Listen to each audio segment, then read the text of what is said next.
let's talk about some risks and insurance requirements for your home business.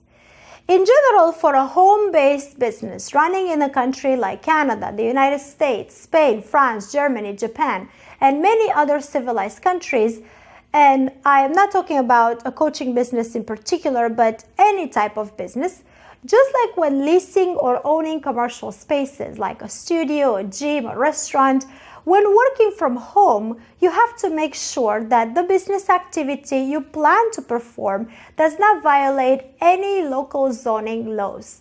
And I will explain that. As home-based businesses have increased their number and their popularity very much in the last years, more and more local governments have started to adopt specific zoning provisions to control the business activities in order to not create noise pollution or traffic or otherwise not to disturb the neighbors in the neighborhoods in any way. A few areas actually forbid altogether home businesses. However, most cities and most towns will allow your home business to exist only if there is a small chance of causing any kind of noise or creating any kind of unwanted traffic in the area.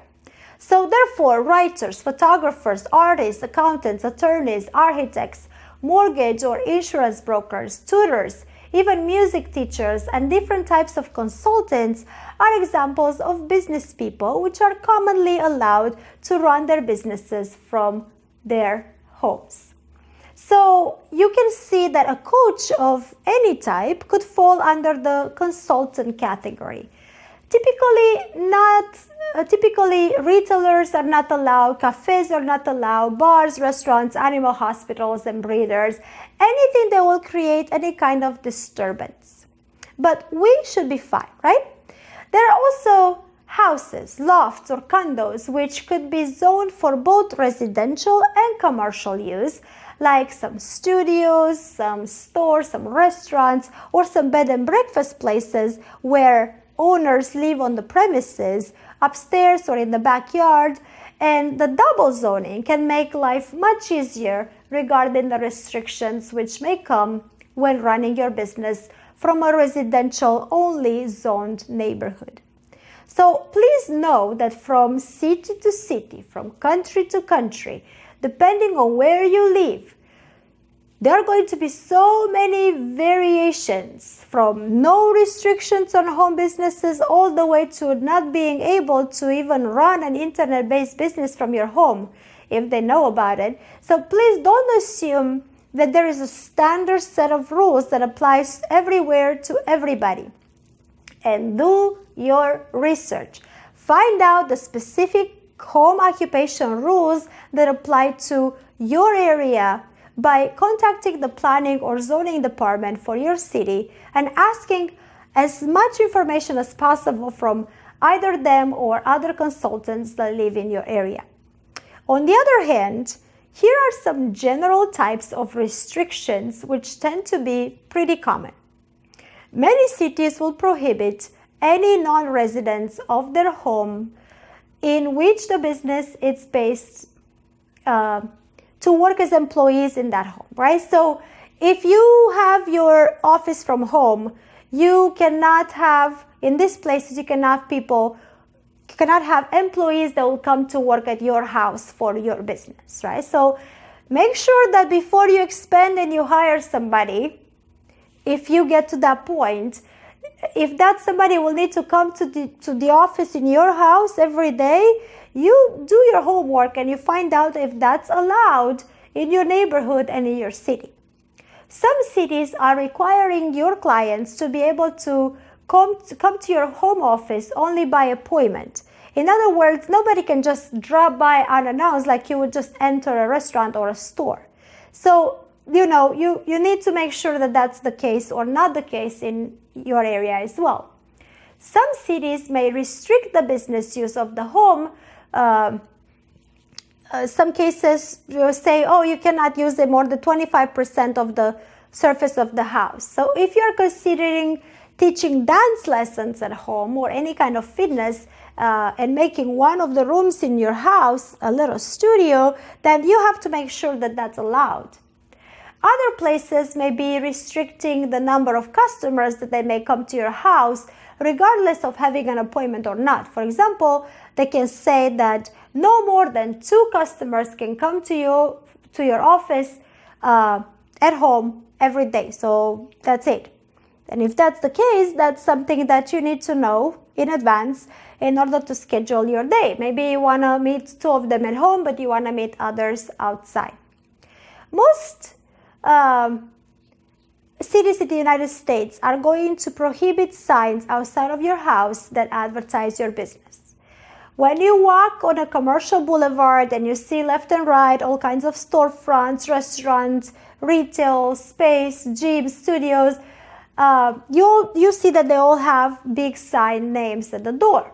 But in the residential area, at least in the United States, you can put the American flag in front of your house if you want, or you can put the flag of your favorite football team, but you cannot hang a sign with your business name or a business logo, because you risk that a city official drives by and sees it, and that can result in significant fines from your city.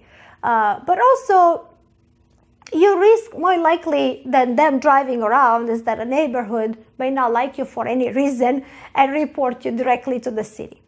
So, of course, advertising and promoting your business is something extremely important for your success, but please make sure that you do it within compliance with your local requirements.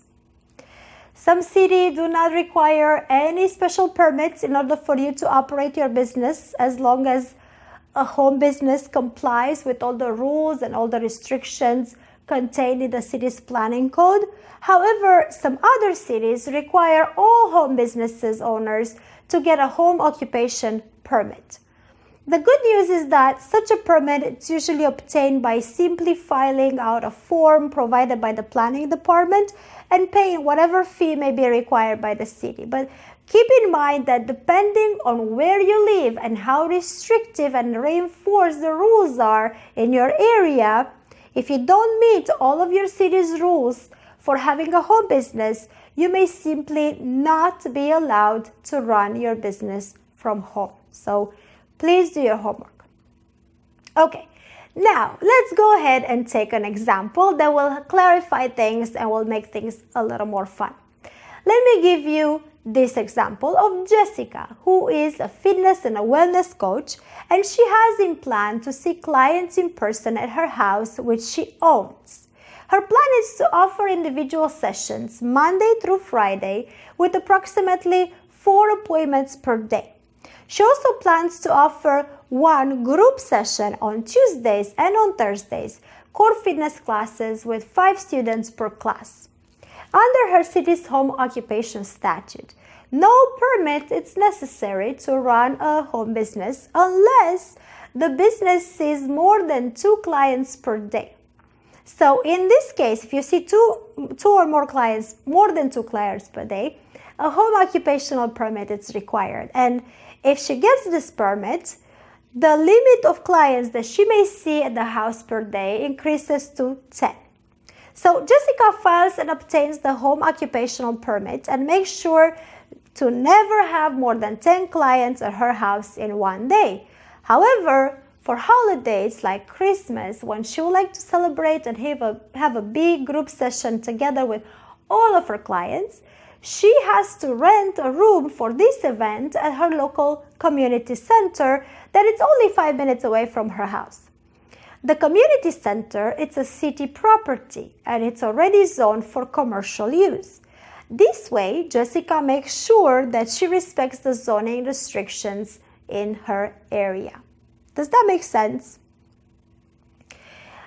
Now I have to mention that I want you to be aware that some condominium associations or some apartment buildings, as well as some co-ops, rental properties, and other type of developments may have much more restrictive rules or outright prohibitions for any home businesses. So if you rent your home from which you want to run your business, make sure that you read your lease or your rental agreement, and it does not say that it prohibits home businesses in general. or it does, make sure that it allows the type of coaching business that you want to run.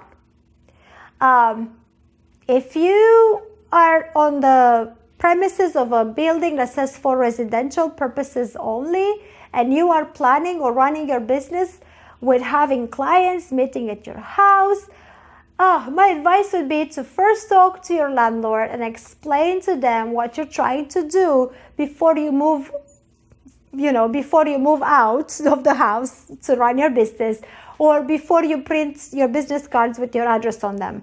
So either way, you may need to move out or not, but at least you ask and you make sure that you are seeing all your options. So the problems normally start when you have clients coming on the premises on a regular basis, right? So you have to just, if you don't want to ask the landlord, you just want to, wing it. If the landlord finds out from a neighbor or somebody else other than you, he or she may still require you to obtain certain types of liability insurance and certain types of permits, right? They may increase your rent. Like I said in our insurance lecture before, home businesses are often just as vulnerable to theft, to fire, or to personal liability claims, just like if you would have a storefront studio or an office building. Sometimes even presenting more risk, because if somebody breaks into your office when your office is at your house, then they will have access to all your personal assets as well. So please go back to the liability insurance section and review that as often as needed in order to sink in and help you take the right decisions for your protection from the beginning. What I want you to get from this is that you should not assume that business-related claims will be covered by your homeowner's insurance policy or by your renter's policy. Check out with your insurance company, because many of them will offer homeowners coverage to home businesses by asking for an endorsement to a policy that specifically authorizes that coverage, and for which you would normally have to pay a little bit extra in your insurance premium, but without which your insurance company may deny claims related to your home business. In some cases, an insurance company may choose to terminate your coverage altogether, even for non-business claims, if they find out that you've been running a business from your home without them knowing. So if you live like us in Florida, when during the hurricane season, a tree can fall on the roof of a house, or the wind can take the roof altogether, the last thing you want is to find out that your insurance company denies your claim because it discovered that you were running a business from your home without them knowing and without having coverage for it. So literally, just calculate your risk and take the precaution that is necessary. Home business coverage is becoming more widely available because of the massive growth of this market. So an endorsement for a home business is typically no more than $1,000 a year, and sometimes it's much less than that. So $1,000 is quite a lot. Another option is a home business type policy that's becoming more common and more popular, and it's different than the homeowner's policy, but it's not quite as strong as a full commercial policy. The point here is that you have options that I really recommend that you talk to an insurance broker about for more details. So make sure you're covered. Make sure that if you go towards the home office way and you're going to run your business from home, make sure that you know all the aspects that you need to consider before you start your business.